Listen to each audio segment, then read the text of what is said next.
VMC doubt session का आज देखते हैं कि क्या सवाल है। सवाल बताओ भाई। जी सर, मेरा एक इंटरव्यू हुआ था, उसमें कैपिटल H6 और स्मॉल h6 में क्या अंतर है ये पूछा गया था। अब ये मुझे कुछ समझ में नहीं आया सर, आप बताइए। देखो भाई, कैपिटल H6 जो होता है वो एक टॉलरेंस है, वो होल की टॉलरेंस है। अगर किसी डाया के साथ में कैपिटल H6 लिखा है तो इसका मतलब यह है कि वो एक होल की टॉलरेंस के बारे में बात हो रही है।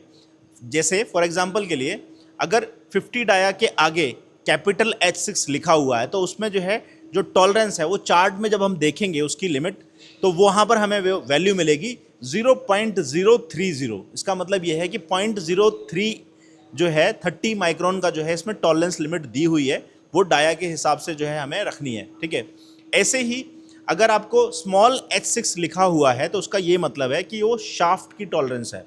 अगर आपको जैसे फॉर एग्जांपल के लिए 50 डाया की शाफ्ट है, उसके ऊपर जो है स्मॉल H6 लिखा है, तो इसका मतलब जो टॉलरेंस लिमिट रहेगी चार्ट में जब हम देखेंगे तो वहाँ पर आपको मिल जाएगी कि 0.023 mm ये इस शाफ्ट की टॉलरेंस है। इसलिए जो है आपको शाफ्ट के हिसाब से वैल्यू रखनी है। तो आपको ये पता होना चाहिए कि कैपिटल H6 होता है होल की टॉलरेंस और स्मॉल H6 होता है शाफ्ट की टॉलरेंस। ठीक है।